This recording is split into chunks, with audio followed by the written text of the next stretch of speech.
Welcome to the Tom Bernard Podcast with Andy Brant Bernard, Kristen Burt, and Kenny Anderson.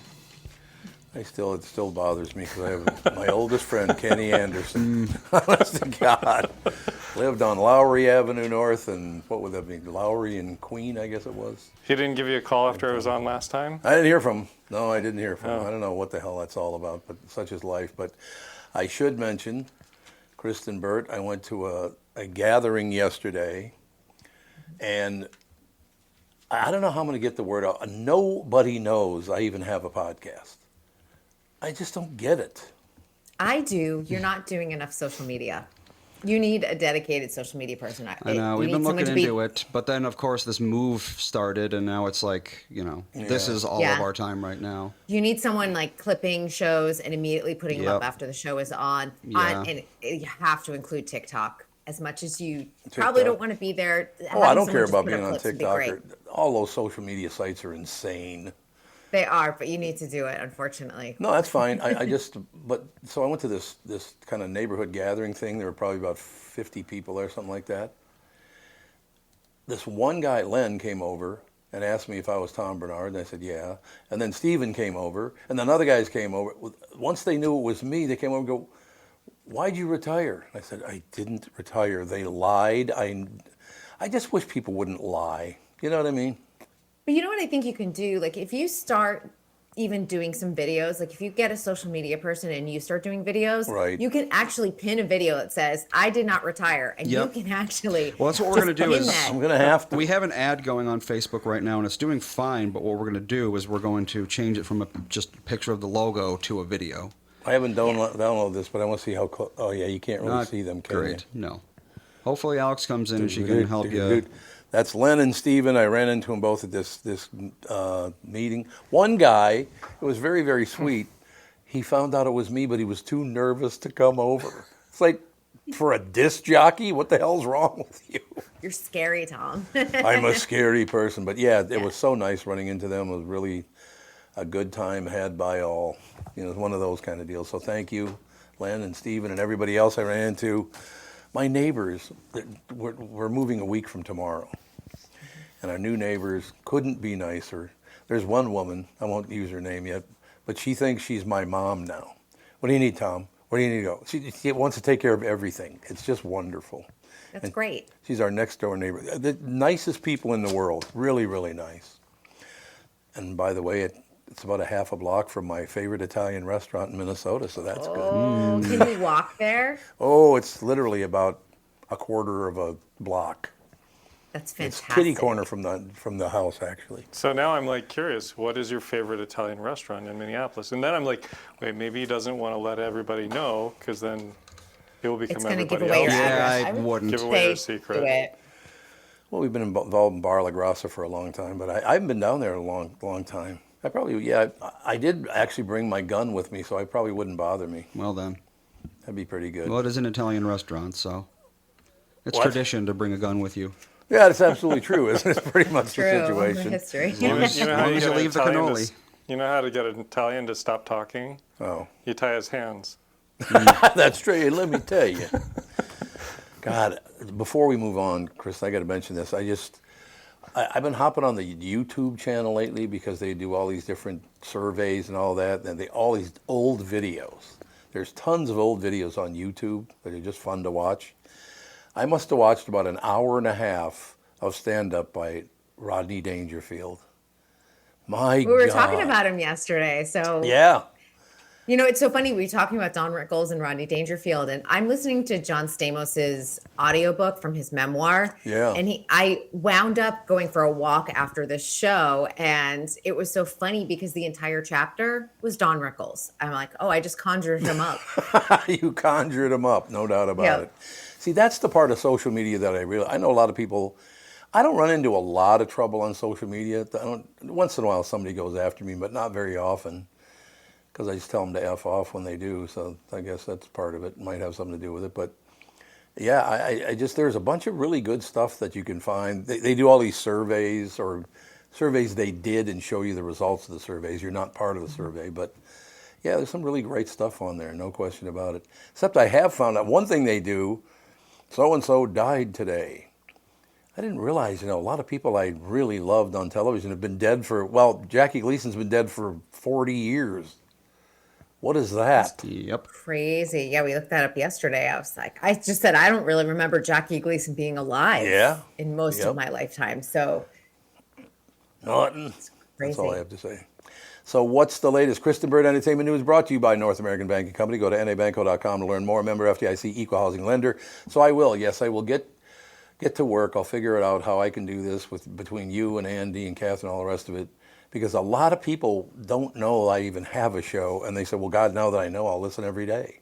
I mean, Len and I Steven. honestly think you should put a posting up at University of Minnesota and get a 20-year-old student who would love to be doing social media for a job when they graduate, but they can do it as an internship, and they'll do a fantastic job because they know everything. Yeah, they know all about it. That's true. Yeah, and I think that they'd be able to brand you and take what they're learning at school, what they already know from their own real life experience using social media, and get the word out. No, I think it'll be great, but it was so nice to run into people with very, very pleasant. They always talk about stuff that I did many, many years ago that they don't forget, and it's just a very, very sweet thing. It's really nice. Yeah, and the nice thing is that they can put up old clips, they can put up new clips. Right. That you can do a look back at a certain memory of like, oh, I remember when we did that, blah, blah, blah, blah, blah. And maybe you have behind the scenes insight. People love behind the scenes content. Yeah, Even they doing do. behind the scenes content of you guys in the studio, there's endless possibilities. I think it's wonderful. I did think of you all day yesterday because I was watching that YouTube thing about this, that, and the other. And they have a segment on there called, who's your favorite movie actor? Are you asking me? Yeah. Right now? Of all time, who's your favorite actor or actress of all time? Yeah, I would say I always go to a Renee Zellweger movie, so we'll just say that for now. Because on YouTube, you'll run across this as you're scanning through. Renee Zellweger and the 7 people she hates. Honest to God, everybody in Hollywood has at least 7 people that they hate. It's 7 people. It's unbelievable. And they don't exactly lay back on the description either, because then they talk about why they hate these people. They'll go into some sort of controversy that they had. Exactly. And I'll stop after this, I promise, but it was so fascinating because I was a huge Johnny Carson fan. I thought he was the best of all time, no question. But a woman, and I can't remember I don't know who it was a woman, walked out on the show and she had a Black Panther with her. I mean, why would they let her just show up with a Black Panther? And Johnny didn't even know she had it. It wasn't like a Jack Hanna segment from back in the day? No, it was a woman. It was a female actor, but I can't remember who it was. But apparently, Johnny tried to get involved in the whole deal. He went over to pet the panther, and it leapt up on him. It was like, oh my God. Yeah, they'll do that. That would never be allowed now. Oh, God, no. Insurance would be like, no. Yeah. No, that's absolutely. Well, and that was a big part of it. As a matter of fact, it's interesting you bring that up because Carson's insurance company said, what are you doing? You can't be doing that. So, Yeah, if he gets killed, it's like that millions of dollars go down the drain right away. that would not be good. There's no question. That's about why it. no actor's allowed to do so much as like walk up a flight of stairs without a double. Yeah, that's probably true. Well, it's always what makes me curious about Tom Cruise and his Yeah, I it's do all my interesting. own stunts. What does that insurance policy look like, Yeah. and how does the studio allow it? Because he must be like, if he signs onto your movie, that's like what, a guaranteed $300 million? And they're risking him, breaking a leg and not being able to do stunts anymore or dying. And yeah, from a studio And he's standpoint, it's 62. insane. And yeah, that too. But, well, I mean, then again, he's been doing these stunts for 30 years and he's just fine. So I guess maybe he's got some sort of magic I think he force did break field. a leg on one of the Mission Impossibles, if I remember Did he? correctly, Oh my God. doing a stunt. Like maybe two or three back. He broke his ankle Yeah, I do remember that. on, let's see, which Mission Impossible was this? Fallout in 2018, while doing a rooftop chase stunt. Oh, God. He hit the wall during a jump when he was supposed to go over the edge. It just shattered his ankle right there. Oh, Oof. that's not good news. Interestingly, every shot after that, he had a noticeable limp, and they were kept in the film as like a canon, like this character broke his ankle. Oh, my God. I didn't even know that. That was a way for them to keep the film Yeah. running, to shut down. And if you remember, Tom Cruise had a really famous rant that wound up being recorded during the pandemic Yep. because Mission Impossible, they filmed 7 and 8 back to back. They were so over budget. And of course, COVID added 30% to any type of budget for Hollywood because of all the protocols that they had to go through. And when people weren't wearing masks, he was freaking out and yelled at all of them. Because they couldn't afford a shutdown at that point. Yeah. The only Tom Cruise rant I remember is "I love Katie Holmes." Oh, that's right. When Couch he got on the jumping, chairs. Yep. That weird Scientology Everyone era. remembers that one. That was a strange one. And then the second their daughter turned 6, which is kind of the year that the kids actually get kind of inducted into the religion, Okay. Katie pulled off that secret divorce and like blindsided him. That is epic. Ooh, that's not very nice. Well, she doesn't want her kid to go into Scientology. Yeah. No, that's what I'm saying. It's not Yeah, very she nice saved by her him kid, forcing it. essentially. Never saw his daughter again. I never did understand that you have to believe what I believe. It's like, what? We're different people. It's weird. You leave the religion and you become what they call an SP, a suppressive person. Yep. So if let's just say, Andy, you were a Scientologist, like all of you, all the Bernards were Scientologists, and Andy, you left, everyone else is going to shun you. You'll never speak to your family unless they come out of the religion. It's crazy. Or if you argue with their politics, you're going to get a brother and a sister who never talk to you again. Well, It's been like 25 years. I'm a not cult kidding. is a cult. Cult is a cult. A cult is a cult. And, you You're know, absolutely if you listen to anything that, like Leah, whether you read Leah Remini's book or whether you watch her show that she did about leaving Scientology, she's been harassed for years. Oh, yeah. I mean, it's been almost a decade, I believe, or just over a decade. Mm-hmm. And they make websites, saying horrible things about her, and they say it's under, First Amendment situations. And if you write articles about Scientology and they don't agree with it, their publicists will email you in the middle of the night. It's Really? always at like 2 a.m. It's at a really weird hour and threaten you. I've had it happen to me. Threaten you with what? They will threaten you with lawsuits and defamation and anything that they can possibly think about because they just want to scare you into not writing about Scientology So can and you any of then their current members. Can you then turn on them and threaten them physically? I just hand it over to my you want. outlets because I'm not. There's no point in me responding to that because all it does is Yeah. create a bigger mess. I hand it off to our legal team and let them deal with it. I understand that completely. The only complaint I have left today is, again, watching that YouTube stuff with all these different people. And Sylvester Stallone had a problem with Arnold Schwarzenegger, I guess. They didn't get along too They well. had a long-term beef. They did. They did. But I want you to know how embarrassing it is to be an American male and see Arnold Schwarzenegger with just a pair of shorts on. His muscles on his arm are as big as my head. My His God. biceps are like the size of my thigh. It's They're true. so big. And everything he's like, oh yes, it's right over there. So you get to see him flex. But I that cannot. How is he still alive? Because I got to believe he did steroids like there's no tomorrow. All of those sort of muscle era action stars, like the Arnolds, the Bruces, the Sylvesters. Right. There was no way. And they talk about it. I always talk about this one particular article, and I think it was written in like 2013 or 2014, but Hollywood Reporter did it and talking about steroids, some of the human growth hormones. Yeah. That it's men's dirty secret. Women will do the plastic surgery, but men will do the steroids and everything else because they're like any male over 40 who is getting jacked for a film. So to me, right away, I think of like Hugh Jackman and Wolverine. Was jacked is There's right in his name, so. Yeah, exactly. There's no way you can do it naturally. The body just doesn't do it that way. Matt Damon, did it oftentimes for Born Identity. That you have to use some type of substance in order to look that big. So this is a substance beyond just like creatine, diet, something that's going to push you even further? It's got to be hormonal, something. Yeah. It's usually keep pushing. testosterone and another thing. I don't know the steroids very well. I'm not super interested in them, but Yeah, with human growth hormone is that HGH.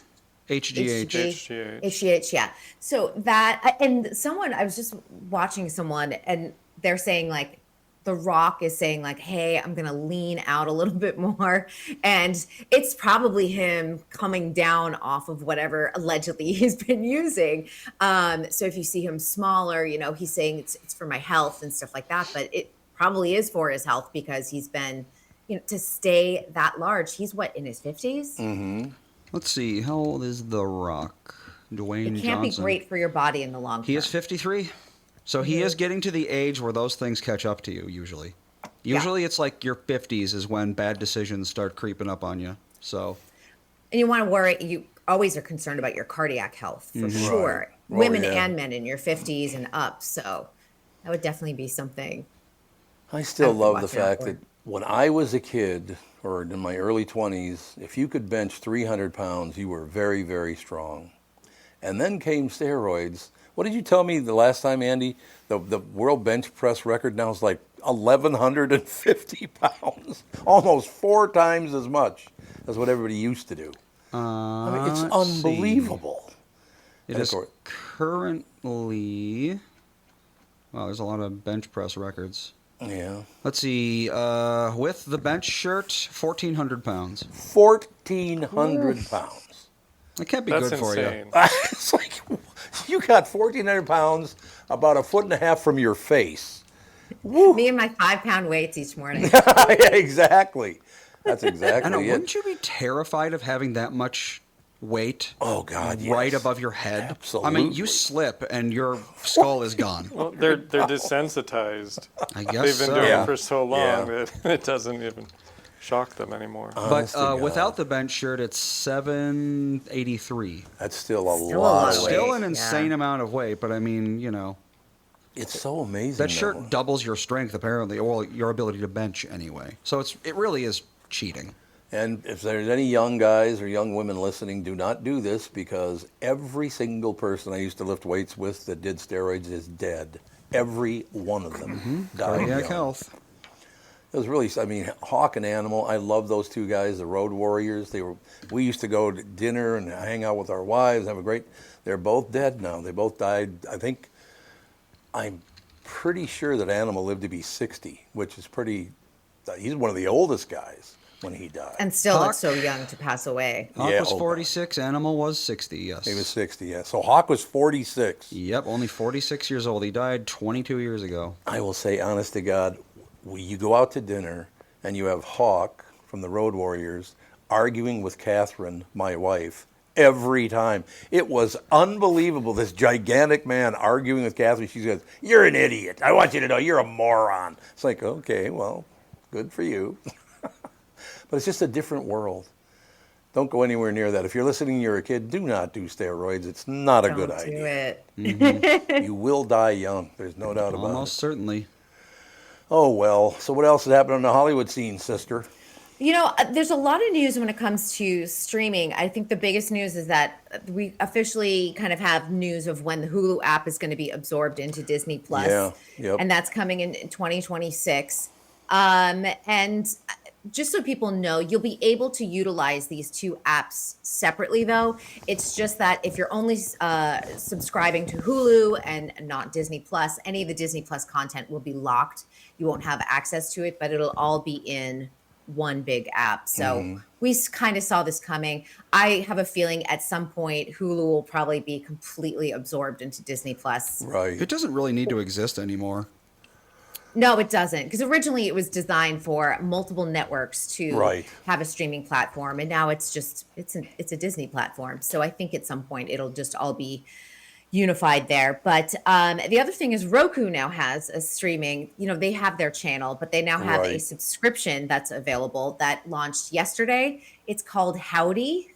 Howdy? It's Okay. Howdy TV. It's $2.99 a month, and this is just them sort of being a place to curate all different types of licensed material, TV and movies. And there's nearly 10,000 hours. You can cancel it anytime. There's no commitment or anything else like that. But it's for someone who wants a low cost option and maybe not have 1,000 subscriptions, $2.99 a month isn't too bad.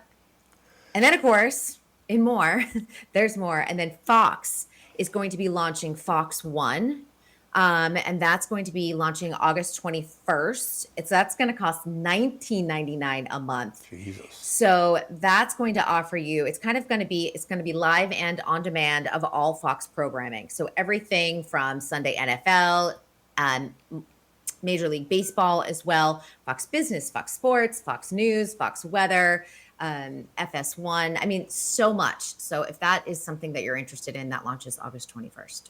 Is this going to be kind of like you got Netflix, you got Prime, you got Disney, and there's one more. What's the other one? I mean, we're back to basically having 4 channels just like we did with channel 4, 5, 9, and 11.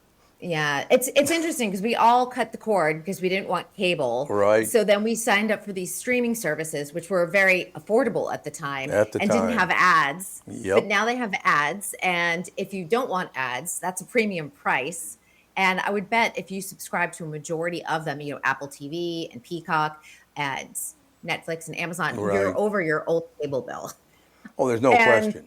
No question. It's a lot of money. Only the strong are going to survive this in the end. And I think within 5 years, it'll be more streamlined. Hulu will probably completely be absorbed into Disney Plus. Right. We'll see what happens with Peacock. We will see what happens with Paramount Plus.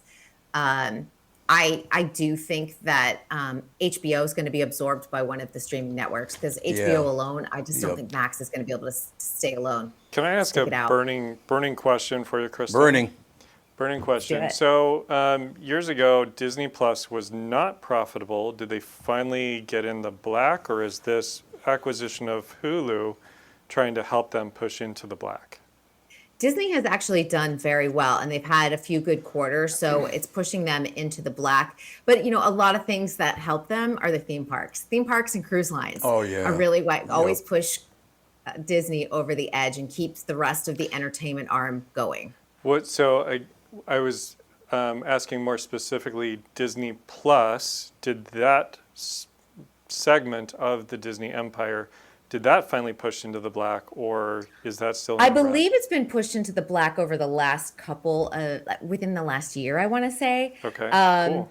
But they are no longer, they're very specific about this, they're no longer going to be releasing subscriber numbers. So that to me means that they're going to be very cagey about it. It means to me that the business is very volatile. And with an economy where there are a lot of question marks, and to me, streaming is one of the first things that goes in a household. If you're thinking we need to cut back on a few things, we can let go Netflix for a little while, or, Amazon or Apple TV Plus. It's easy to let them go. And that may be where something like Roku and their Howdy comes in to fill a need. Right. Well, geez. They expected it to become profitable in 2024, the fourth quarter.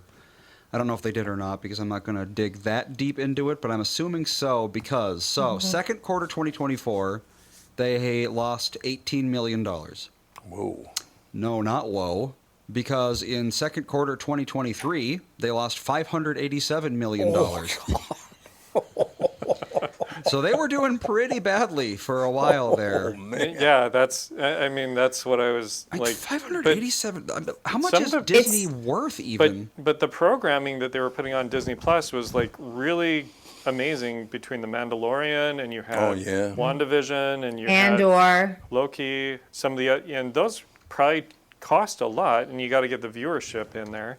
So it's interesting that instead of losing 500 million, they're only losing 18 million. So they're making ground on it. Yeah. And if 18 million loss sounds like a lot, fiscal year 2024, the Walt Disney Company had a revenue of $91 billion. So they've got money to spend. 91 billion. So do you have access to their net? Net income $5 billion. five. So they netted $5 billion in a year. Out of 91 billion. That's 5%. Yeah. Right, pretty much. Their overhead is insane, but I mean, you're still making $5 billion a year. You know, you can buy multiple countries a year with that kind of money. Yeah, Disney Plus has been profitable. Yeah, it says right here because it's at second quarter earnings for 2025. Oh, those came out? Profitable. Mm-hmm. Oh, there you go. I will tell you, I worked for them they owned KQRS for about 20 years, something like that, Disney did. They were phenomenal to work with. If you needed something, you got it.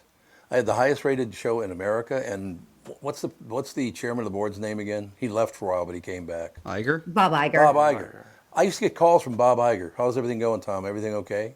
I'm like, why are you calling me? I got this radio show in Minneapolis. That guy stayed on top of it. I haven't heard from him in a long time because they don't own. Well, I'm not at KQ anymore, and they sold it like 7 years ago, something like that. It's probably maybe it's more than that. Well, when Disney sold it, no, I think Disney sold it like quite a while ago. No, it probably is. But I will tell you what, working for Disney, let's see here, from a remote location, they take care of you. You need something, you got it.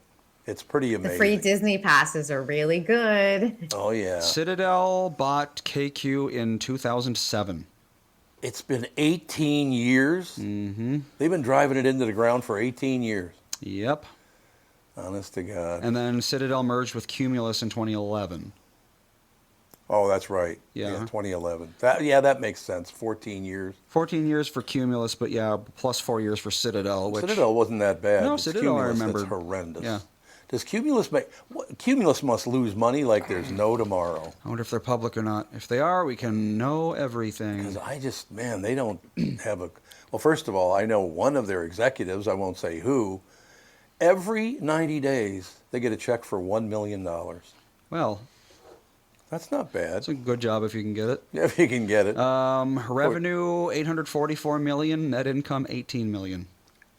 Okay, so they lied about that. They're actually, well, maybe some of their, because KQRS. Well, this is in 2023. That's 2023. So I don't know why we don't have numbers for 2024 on here, but because I believe KQ now has a 0.9.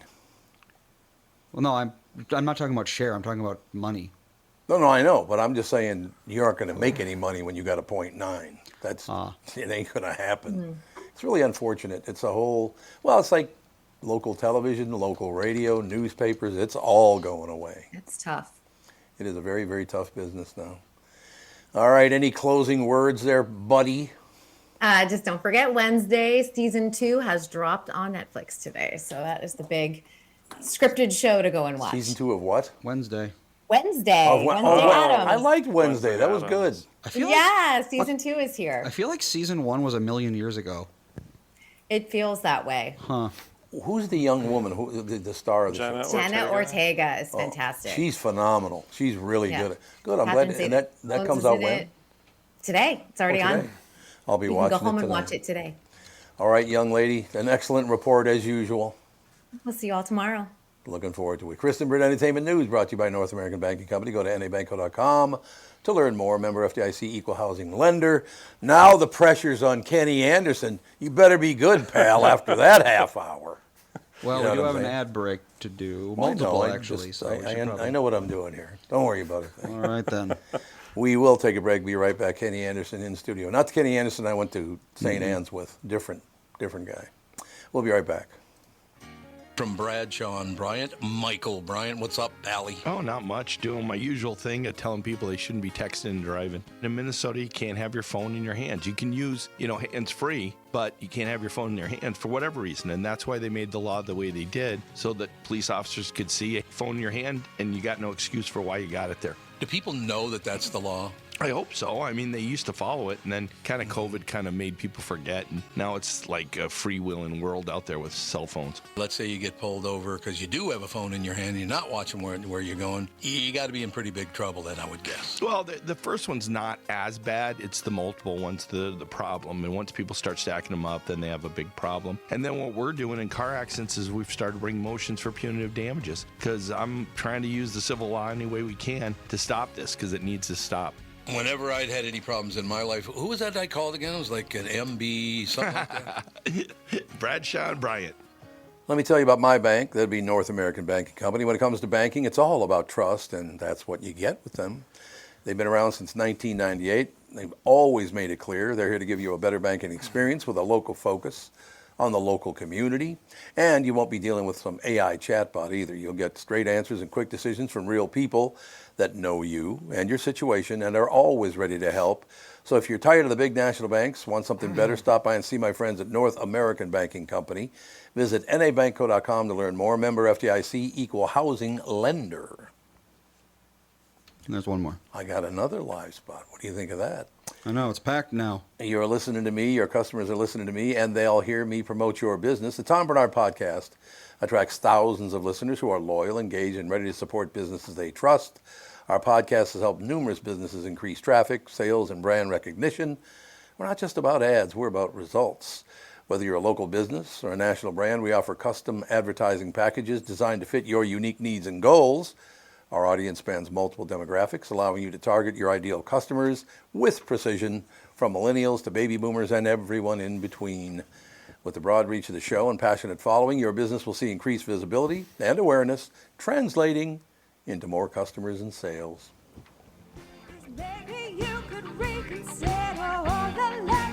Nice and smooth, ladies and gentlemen. We're back. Andy's here. Kenny Anderson's here. I'm here. So everybody just... You decided to take today off, huh? Nick forgot that he was supposed to be on today. Nick forgot. So we're going to see if we can get him in on Friday. Okay, so Nick forgot. So Nana forgot. Well, it's a good thing Kenny's here because literally no one else would have shown up otherwise. Yeah. It would have just been us two. Oh, now he's grateful that you're here, Kenny. That's all I need now. Honest to God. So what's the latest with you? You know, I went on a visit for looking at a tree this morning. And, you know, what's amazing is Emerald Ash Borer is doing such a number on so many neighborhoods. That's what I understand. Last time we talked about tree blindness, how people are kind of waking up to this. And once they see it and realize how many trees are dying throughout the community, they're just like, oh. And, you know, some people have the perspective of, well, if it's not hitting my house, I don't really care. Why don't you care? But I think that this is one of the key messages that I want to share with people is if it's happening in your neighborhood, it's not too far from your house, and now's the right time. And it's not a matter of if, but when. But I went on this tree inspection this morning, and the tree, it still looked good. The problem was that the leaves were stunted. Oh, and what I've found is even when you treat the tree with stunted leaves, those branches still die off. So you got to be really early on, and preventative is better than reactive. Absolutely. Why this particular tree, do you think? Be more specific. Why this particular tree? Well, the Emerald Ash Borer or whatever they're called. Well, you know, it's. I think it's important to phrase it this way. We often think about exponential growth. You know, we think about our money markets and think about doubling every year, but biological organisms are more like 50 to 100 times every single year perpetuation. Really? And so, you know, if you think 200 one year and then 200 times 200, that's going to be 40,000 the next year, and then times that by another 200, then that's 800,000 the next year. You know, 3 years, you're close to 1 million in population explosion. God. And so I think that's why it's so scary. And in people, you know, it really does hit and miss neighborhoods in the sense that it'll hit and miss trees in a neighborhood. And, you know, even on my street, I have a neighbor that I'm like, you got to get your tree treated. And he's like, it looks fine. I'm like, there you go. You see that tree 2 houses down from me? Two trees in that house? And he's like, yeah, that's what's coming. And he's like, yeah, but it's not hit my tree yet. And I'm like, okay. So my odds are, you know, if I were to bet, my gamble was with Emerald Ash Borer replicating at 200x every single year over my tree looks good. So I got to run this by you to see if I'm mentally ill or not. Sure. Because I love trees, bushes, all that stuff. I always have. As an example, Catherine and I were just in Cornwall a couple of weeks ago. We're over in England. And there are several roads. The roads are not very wide in England. I will warn everybody, if you're going to drive over there, you better be a good driver. But there were so many areas, you take a right turn, and the trees would be like this. There was this big, just beautiful leaf tunnel. It was just, do people not understand how spectacular that is? Or they don't care about that kind of thing? You know, we don't see that so much in the States, but those trees over in Cornwall, you know, they might be 150, 200 years old. Oh, yeah. So they've grown together. And, you know, those shaded drives like that are just amazing. You feel like you're in the Wizard of Oz, though. You know, it's like this magic tunnel. You know, I gotta share this. A few years ago, you know, this was probably about 15 years ago, I was camping with my son. And we were camping in this field, and it had trees and this was in Ohio, and it had trees that, you know, lined the field that we were camping in. And that night just happened to have so many lightning bugs. They lit up those trees like I've never seen anything. And I'm just like, this is one of the most mystical things that I have ever seen in my entire life. You know, and I wish I had gotten video of it. But yeah, trees are just so amazing. Kind of, you know, this is something that I've just been kicking around in my head for the last week or 2 weeks, is that wood is so common on the planet Earth, but it's one of the most uncommon substances in the galaxy. Really? Think about that. Yeah, that's diamonds. Diamonds are more common in the galaxy than wood. Okay. Anyway, so trees are absolutely amazing. Well, another example of it, I was just at this neighborhood gathering last night, and there's a swimming pool in the middle of the community, but you can't see it because it's surrounded by bushes and trees, which is how pools should be. You know, if little kids are swimming in a pool, you don't want everybody looking in there seeing them.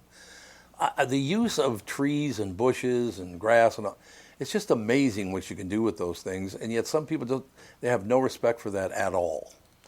I don't get it. You know, I think we've become disconnected from nature. But you know, especially with emerald ash borer, as I've been watching this issue over the last 10 years, what kind of bothers me is I don't think that the arborist community has done enough to build awareness on this topic. And I think that's one of the things that drives me to talk about it and bring it up with people is I just don't think the arborist community has done enough to really bring it to the forefront of people's discussions. And it's not until things start blowing up that people are like, oh, we need to deal with this. So I hope that, you know, in other cities around, you know, the country, you know, that more information gets out there and more people become aware of this issue. You know, when we compare this issue to Dutch elm's disease is spread by spores, you know, and it requires wind, or maybe you'll get an insect that carries it from one tree to the next. But with emerald ash borer, what makes it so dangerous is that it's like a heat-seeking missile. That those beetles take flight, they can fly up to 15 miles. Oh. You know, most likely they'll just stay within 1 or 2 miles, but up to 15 miles. So I think that this in particular, realizing that it's like a heat-seeking missile, there will be no more ash trees if they are not treated. And so you've got, within forests, over 100 million ash trees have been killed by emerald ash borer already, and that number keeps going up. So, you know, this is kind of a heavy topic, but it's something that we do need to be aware of, and it's kind of shocking that people aren't talking about this more. Well, I have a question. Yeah. I've always been under the impression that trees absorb some of the nastiness in our universe, kind of filter it out, and then they kick fresh oxygen back into the atmosphere. Is that not correct? That is absolutely true. Why don't people appreciate that? You're giving us fresh air every day. And something good to look at. And something great to look at, absolutely. So, I don't understand it. I don't get it. It kind of cracks me up that in China they developed a technology that would extract CO2 from the air Oh, yeah. And then produce oxygen. I'm like, why are we reinventing the wheel? Just put a tree. Just plant a tree, and it kind of goes hand in hand with global warming too, about CO2 and pollution control. Yep. But I think if we want to control, we do talk about planting more trees, but if I think how many trees I've saved, with my company, it's in the thousands. Good. That's great. You should. Or more, but you should talk about that because it's very important. Yeah. So anyway, trees, you get something nice to look at. It's beautiful, and it does clean the air, cleans up pollution, and well, how is it that some people don't care about that? It makes no sense that they don't care about fresh oxygen. I think the style of how people are raised, I suppose, plays into that. And as a Boy Scout, I connected with nature, but I'd go on a walk and be like, I don't know what this plant is, but it's cool. And I think these days we're just so disconnected. And I don't know if it's like growing up on video games or whatever, but I have a group of boys that I support. They're all 8-year-olds in my church congregation. Oh, okay. 8 to 13-year-olds, and I get them out in the woods. We went hiking a few weeks ago. Today we're going to be doing a plant press, but I think we gotta connect the kids. And it's so easy to just give your kid a video game or your phone to entertain them instead of, let's go look outside, let's go spend time outside.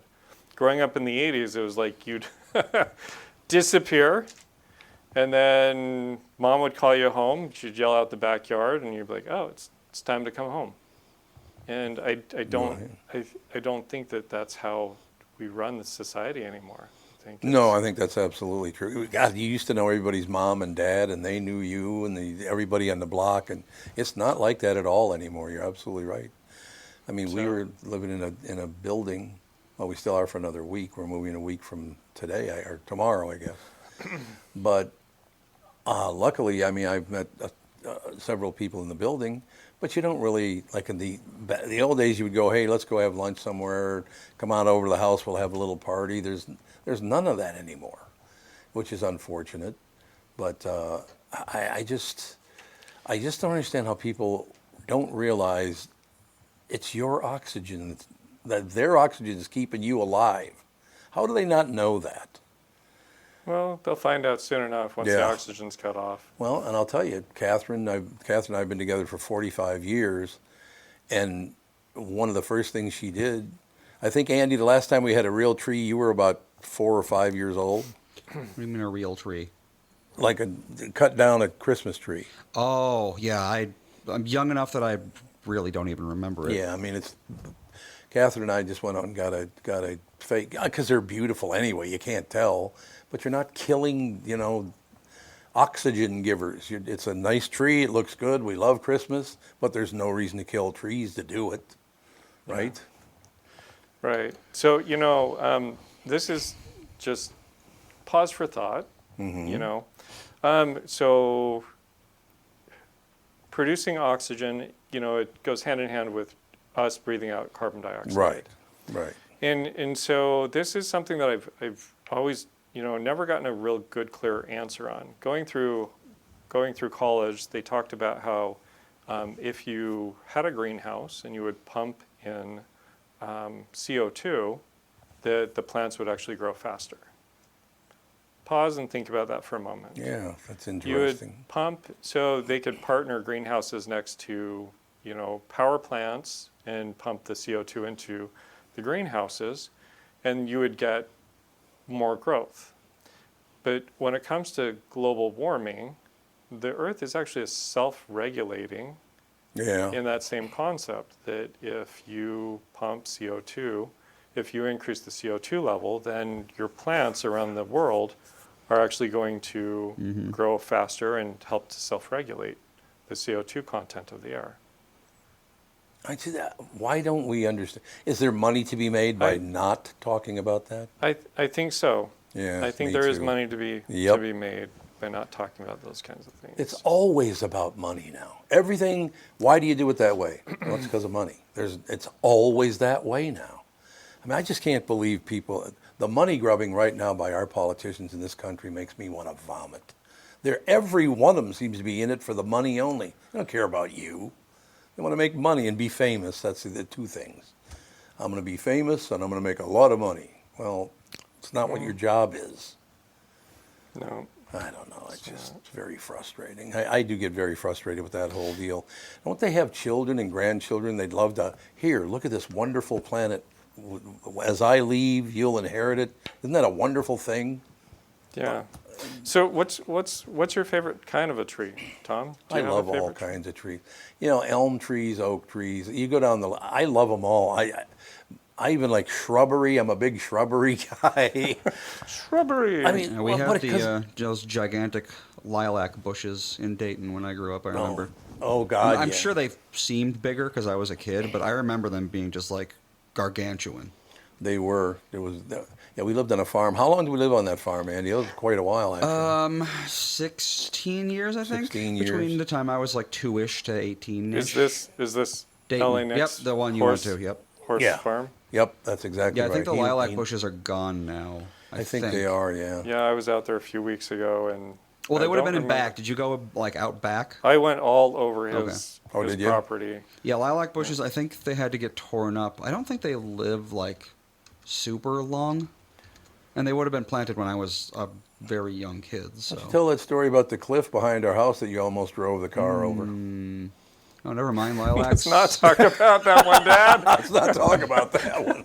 I think you were about 5 years old or something. I was old enough to remember it, but only barely. Yeah, I think you were about 5. 5, yeah. You don't remember much when you're 5. Not a ton, but the highlights, and I remember that happening.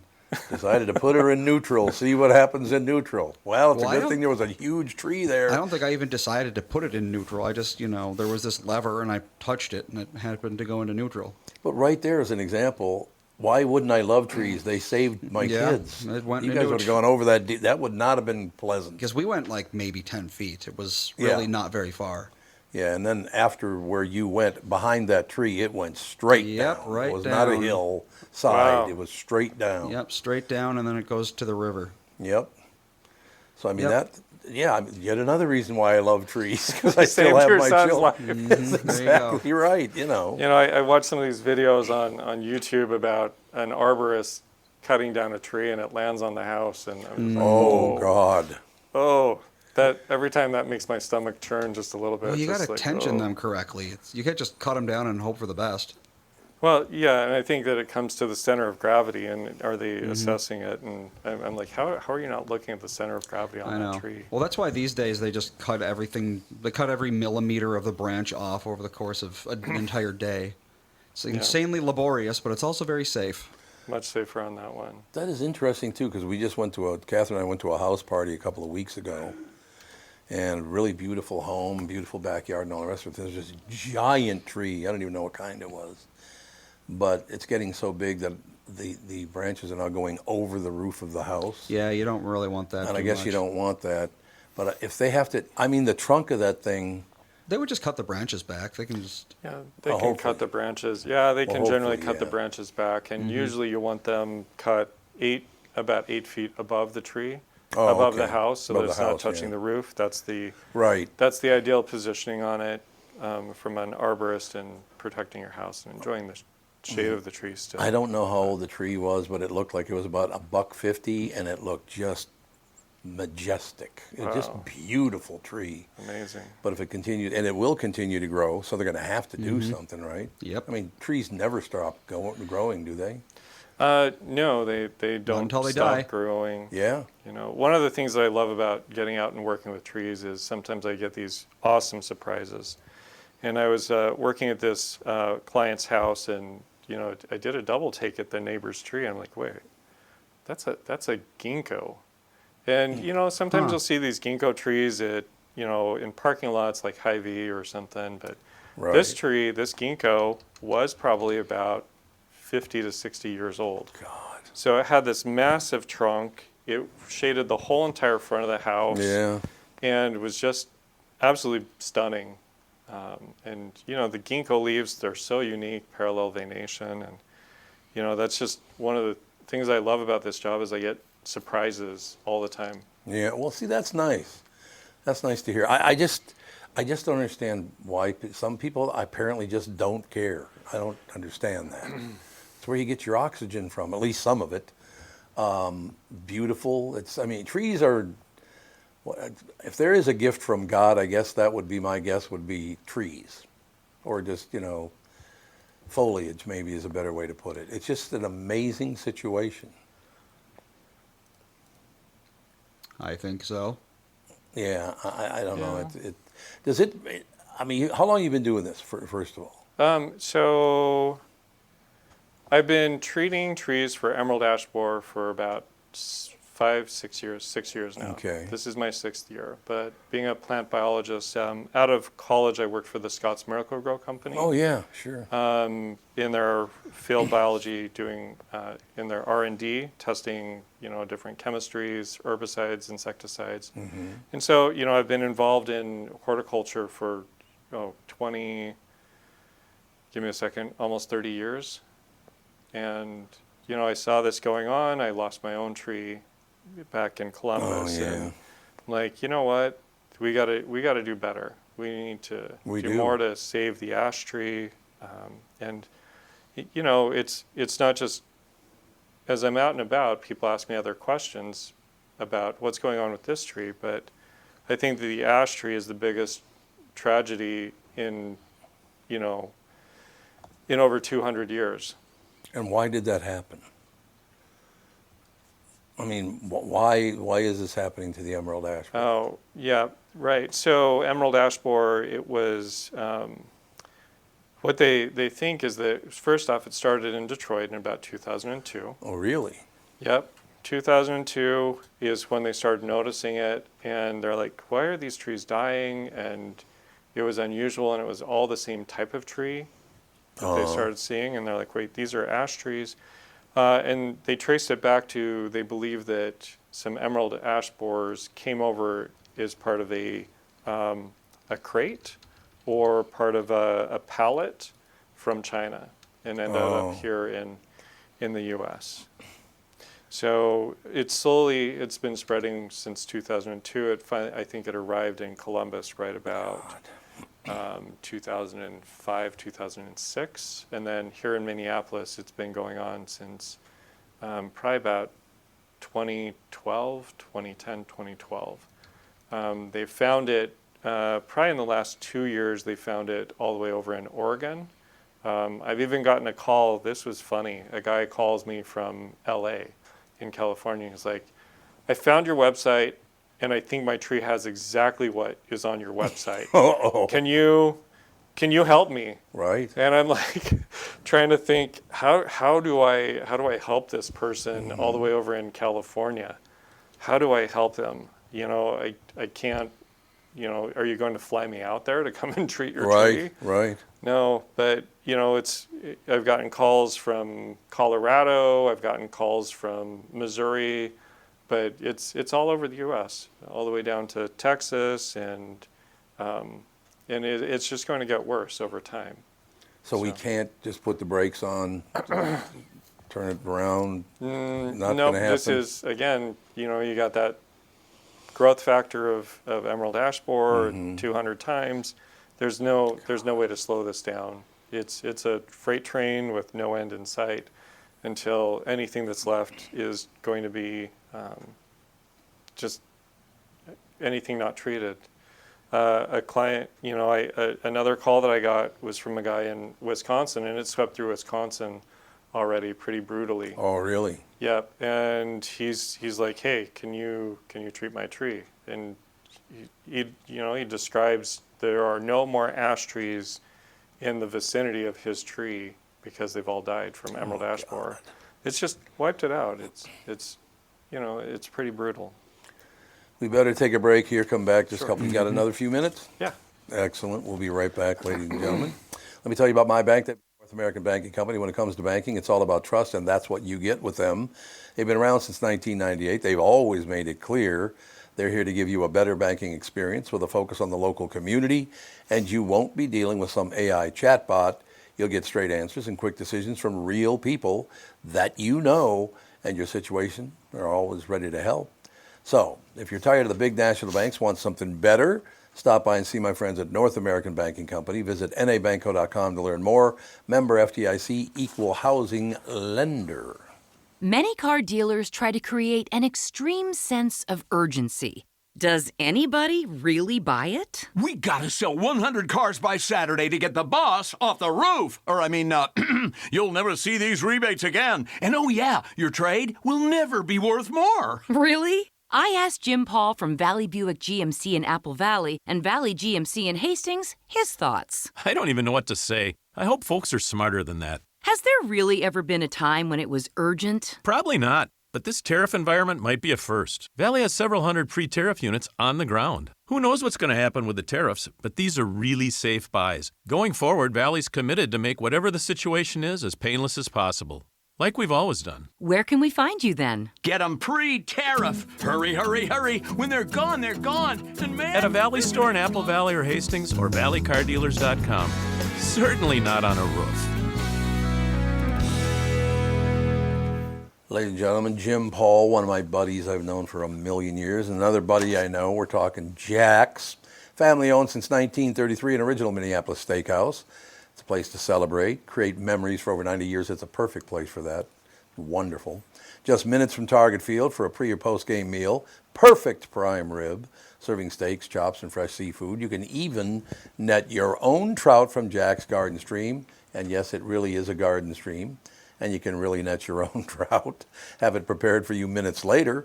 You can enjoy happy hour in a bar and an award-winning patio Wednesday through Sunday. Private party rooms from 25 to 275 people, perfect for weddings, grooms' dinners, business dinners, or all celebrations. Weekend brunch Saturday and Sunday. Jack's, the godfather of Northeast. I believe in the kingdom come. That's one of the nice things about being in this business because, you go down the list of Mike Bilski at NA Banco, and you got Michael Bryant, Bradshaw and Bryant. You got, Jack's. I've known him forever, the whole family forever, as a matter of fact. Valley Auto. It's really nice to, work with your friends from all those years. I love that stuff. Mm-hmm. But I suppose I've been in the business for 55 years, so I should know somebody. That would make sense. I guess it would make sense. So, do we have any hope of slowing it down at least before we lose all these trees? Can we at least stretch it out Tom, a bit? That's a great question. There's research that's going on for saving ash trees. Mm-hmm. Some of that is about, can we breed new trees? Can we create new lines that have trees that have resistance to emerald ash borer? Tree breeding is, you talk about decades for tree breeding. It's not once a year cycle. And you've got to grow the tree until it produces seed to see if the cross or if the combination has done something. So there's that avenue. They're also looking at see if there's a pest that can compete with it or take it out. Mm-hmm. A natural predator. The problem is introducing natural predators into our environment. Mm-hmm. Opens up a huge can of worms of exactly. Are we going to end up like Australia, where I think they introduced rabbits at one point, and then they're like, whoa, that's too many rabbits. We got to reintroduce another predator species to that, and then you got an ecological disaster on your hands. Oh God! So they're looking at a wasp that maybe can help to manage it, but again, you've got some pretty heavy risk factors in there. God, sure sounds like it. But yeah, so if people have questions about their ash tree, they can always send me a picture, email me a picture at info@ashtreecare.com, and we do free assessments from pictures if we need to take a closer look or ask, additional questions. That's a free service that we provide, and people can get answers for their tree, if it's savable or not. And above and beyond, I want to give people facts and honest answers. That's, I think that's important for them to have a reliable source. There's, so many different angles that people take. You know, some arborists are just saying you just got to take your tree down. For some people, they want to keep their tree around. Right. And I'm happy to always provide a second opinion. And, you know, I'll tell you, you know what? It doesn't benefit me if I don't tell you the truth. Right. But send me a picture of your tree and I'll tell you, yeah. And if your tree still looks great, please go and schedule to get it injected. Whether it's me or some other company doing the injection, you know, what's most important is that we're getting the word out and helping people to save their tree. Are we even approaching a very dangerous area, losing all of that oxygen? I don't think so. I think Good. that the earth is going to self-regulate and other trees are going to fill in the gap. Right. So you can breathe easier, literally. Yeah, good, thank you. But you think about that, it's like, it's doing us a huge favor dumping all this wonderful oxygen and we don't even care. Yeah. It's weird. Well, I think where I live especially, it's easy to be like, so when I drive to work, if I tried to count every tree I saw on the way to work, I think it would literally take me 20 years to get here. Yeah. And I think it's easy to drive past all of them and be like, we have so many, you know, nothing matters. Because, you know, a million trees die, we've still got 10 billion left over, that sort of thing. So I think there's a lot of probably that attitude, especially out of the cities. Yeah. Because if you go up north, I mean, God, there must be 1,000 trees per square acre. Yeah. I mean, in a wooded forested area, that does make sense. Yeah. You know, but I encourage people, you know, you made the comment earlier, it's all about money, financial. There's always a financial cost to protecting your tree. Some of that financial cost is what's the cost of removal versus the cost of treating. The appointment I had this morning, cost of removal for his tree was probably going to be about $5,000, 5 to 10. If they had to bring in a crane, then it's going to be closer to the $10,000 cost. Right. And it was such in a precarious position on the property. It was more than 100 feet from the road. So he was going to have to get a large crane that could go 100 and 150 feet. So, you know, at that point, you're talking $1,000 an hour for rental of that crane to get that tree out of there. And so his alternative was, could I have treated the tree? Had he contacted us a year ago, yeah, he could have treated the tree, and it would have probably been about $300 a year. So $300 for treating that one tree compared to $5,000 on a removal, how many years would that take? And then the other factor that a lot of people don't take into consideration in this decision is how much is my property value going to drop? It's kind of a hidden cost on their net worth. Oh, yeah. And so for that removal, you know, not only is he paying $5,000 for removal, but he's also dropping his property value by probably about $5,000 or $10,000. Really? So total cost for his loss is anywhere from $10,000 to $20,000. Now, when you plug that $300 cost in, right, that starts sounding much more easy, and you know you're going to move out of that house at some point, but you get to enjoy that tree for $300 a year, or $300. You know, it's actually a 2-year treatment, so cuts it down to $150 a year. $150 a year instead of $10,000. You know, $15 a month. Right. Does that sound reasonable for keeping around a 50-year-old, 80-year-old tree? Yes. That sounds absolutely reasonable. You spend more on coffee per month than you do on keeping that tree around. One cup now is like $6, isn't it? Something like that. It's like, my Maca God. latte, caramel, macchiato, Oh, yeah, no super, question. super sugar. I've always wanted to ask somebody this question, and I'm going to sound like a total imbecile, but since I was a little kid, I've been wondering, when you're wandering through the desert, what are you breathing? There are no plants, no trees kicking out oxygen. What is there to breathe in the desert? Are we talking Sahara Desert, or are we talking whatever Utah desert it is? I don't. It's like, my God. So, you know, I grew up in Utah, and Utah is technically a desert. Right. And it's pretty, you know, but they've got plants that do survive. Sagebrush, it may not look beautiful. To certain people it is. And, I do like the look of sagebrush. But there are plants that do survive in the desert. You've got cacti, but it just, if it's the Sahara Desert, you're hoping you get a good burst of wind, I guess. Yeah, because I just don't. What are you breathing? It can't be that great, I wouldn't think.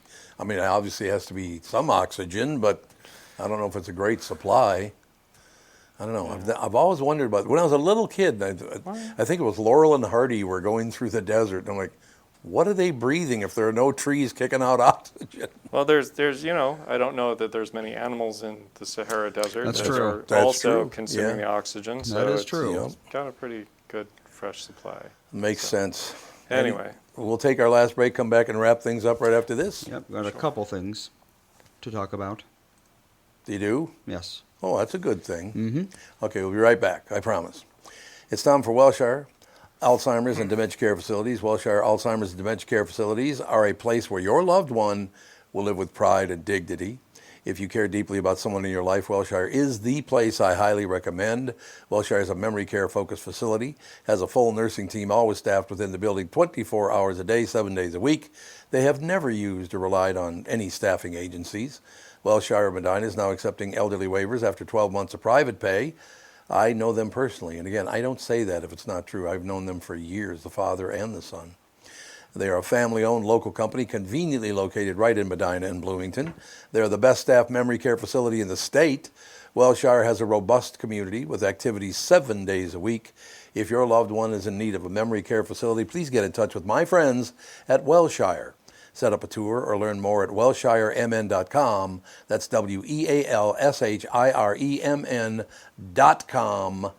Now we can talk about the beautiful Sioux Falls, South Dakota. Here's the deal. Extra is ordinary in Sioux Falls. Just look at the numbers. In addition to having a business-friendly tax environment with no personal or corporate income taxes, no state income taxes for corporations. That's not bad. Cost of living is low with a central location and developed industrial parks, so your cost of doing business. Contact the Sioux Falls Development Foundation and connect with tools and resources to stop, you can stop searching for a perfect business site and start growing in Sioux Falls. #1 most affordable city by Empower. #2 best job market, according to Smart Asset. And #3 in economic strength, according to Polycom. Sioux Falls ranks first in the nation for total bank assets with $3.5 trillion. That's a lot of money, man. Makes Disney look crappy. Yeah. South Dakota is one of the most, I didn't even thought of it that way. That's good. South Dakota is one of the most business-friendly states in the country, and the place to take advantage of those incentives is in Sioux Falls, South Dakota. As the state's largest city with a metro population over 290,000, Sioux Falls has a low business cost with a high quality of life. There's no state corporate or personal income tax, no inheritance tax, no limits to what your business. Boy, I better stop reading this, saying there's no tax, no tax, no tax. People don't hear about that in Minnesota. No. I think everything in Minnesota has a tax on it. Not clothes or food, I think. Oh, that's right. So, hey. #1 best small city for business and careers, according to Forbes. #2 best state business tax climate, Tax Foundation. And the #5 top state for e-commerce, according to Nexus. We're rocking out, man. Well, thank you for coming in today. Like I said, I always like to talk to people about maybe keeping people alive. That's nice. I mean, that's honestly, always a positive topic. But you know what? And maybe it's just me. I don't know. But I've always loved vegetation, trees, and beautiful lawns. You just don't like eating it. What's that? You just don't like eating it. Well, no, I'm not going to eat a tree. That's true. Well, no, but any plant, really. I like carrots. I suppose that's one. Carrots, potatoes. I just don't like that. Well, like, for example, I'm not allergic to them, but I'm just not a big green pepper guy. It's, it's okay, but it's whatever. Green peppers seem to be falling out of favor, I think, after massive overuse. Yeah, you're probably right. Because they were in that. Everything for so long. Because they're cheap, they're good filler, they're big. I'm sorry, I love green peppers, especially on pizza. Yep. I'm like, green peppers are like I think they're fine. It's just like ingredient. They're in everything. I mean, get like any salad or any sort of like even like a pasta salad kind of thing. They put green peppers in it because it makes it bulks it up for nothing. Should we start like every year in the fall, coming up in a couple of months, we start a little march to keep our trees safe? Just march through the community. people have got to pay attention. That's where you're getting that wonderfully fresh air. I think what we should do is we should start making it a trend to breed and release woodpeckers. Breathe and release what? Woodpeckers. Yep. Because they actually go after the emerald ash borer. They love that sort of thing. Worms behind bark. That's what they live for. Yeah, that's true. So there you go. Just flood the world with woodpeckers. But is that good for the tree? I suppose it would be, wouldn't it? If the trees, those trees that are not treated, I definitely see a lot of woodpecker damage to them. Oh, do you? Yeah. Yeah. So that's what's worse, consistent. a woodpecker damage or insect damage? Emerald ash borer damage is worse. Yeah. Yeah. So you got to take what you can get, I suppose. Yeah. Can woodpeckers even kill trees, really? No, because the cambium layer is the circulatory system of the tree. It molds around it and it works around it and it keeps the tree alive. So, woodpecker damage is minimal. It depends on how bad it is. I had one client that a woodpecker stripped all the bark off of an entire side of his tree. Oh my God. And it was about a 2-foot diameter tree, and it was just the whole side of it was stripped down. That's one hungry woodpecker. He did it and the woodpecker did it on 2 of his trees, and he was just like, this is unreal. It really I'd is. never seen anything like that before, but that woodpecker smelled something or knew something was up in that tree and started going to town on it. Huh. Yeah. Crazy woodpecker. Yeah. We got one order of business, and that is that the Jax giveaway is starting back up. Marvelous. So I'm going to put out the tweet over here on @TomBernard something. What are we? Are we Tom Bernard podcast or show? I just want to verify. I'm pretty sure we're show. Yes. x.com/TomBernardShow. I will put up the tweet. I will pin it, comment on it, and we're going to be going down to once every other week for a drawing. So it'll be the 15th is when I will announce who the winner is. All right, excellent. So there you go. I like that. Make sure to get on that. Is that everything? Well, let's see. We're going to be moving in 2 days. 2 days. But I don't think there shouldn't be any show interruption. No, I don't think so. We're going to do the show on Friday.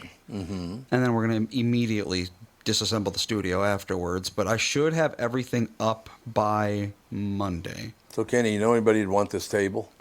I know, it's the hugest table. It's in great shape. It's a huge table in great shape, but we don't have a use for it in the new. You couldn't fit that in anyone's house. Maybe have a drawing.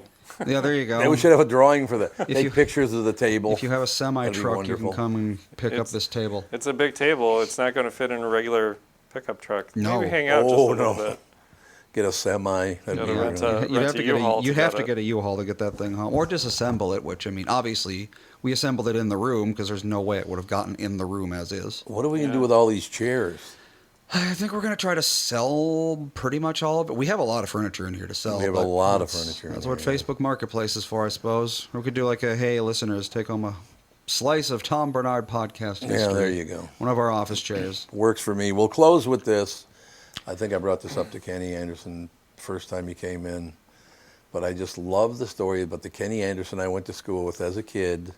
He had an older brother. His brother was probably 9 years older than him, something like that. So we're 13 years old. He's 22 years old. I didn't know this, but I found out later that every time I went over there on a Friday, they always delivered pizza to the house. And Kenny would call the pizza place. They would knock on the door. And we were downstairs, so his brother was upstairs. The brother answers the door, and you could hear him go, "No, I didn't order a pizza. I don't. Really? Are you sure you got the right house?" He goes, "Yeah, sir. It's right on here." Well, I don't want you to get stuck with it, so he'd pay for the pizza. That is so funny. That is unbelievable. Kenny's brother always paid for the pizza. But I think after a while he figured out, this is happening like every 2 weeks now. What is that all about? I think he figured it out after a while. But, it's a great memory. So Kenny Anderson just triggers that all in my brain. I appreciate it immensely. I appreciate you having me on your show. It's been a pleasure. We have a quick question for you, actually, from the audience. Okay. Dale wants to know what you know about controlling buckthorn. I know a lot. Oh, well, there you I go. know a lot. Well, So there your you next experience is going to be go. buckthorn?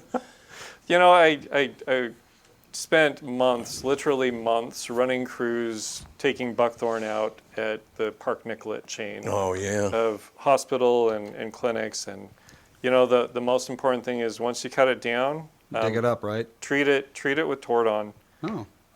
You can pick it up at Tractor Supply Store for $15 to $20. How do you spell that? Tordon. Tordon, Tordon. All right, Yep. then.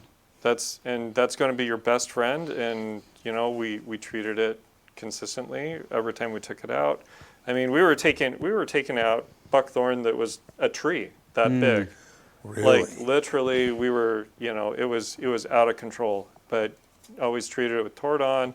It came back inspected, always did its job, and killed off the stump. So But you do have to cut it out first. you do have to cut it down first. That's right. Yeah. Now, we have What all a sorts story. of weird little stump things in our backyard that maybe that would be good for. Yeah. I probably. don't know what most of the plants back there. I know we have buckthorn, but I never let it get big enough to be a huge problem. Well, come back soon again, Kenny, because look, obviously we need air to breathe, and people need to understand we need plants for that to happen. So we got to be better with our plants. We got to pay more attention to our plants and enjoy our plants and love our plants. And I'm glad you came back in because like I said, it's a real easy. It seems to me it'd be easy to fix if everybody got involved and just, you know, maybe live a little healthier and had cleaner air to breathe. That's wonderful. Right? Yeah. All right, Pally. Well, have a great day. Thanks for coming in. Thank you, Tom.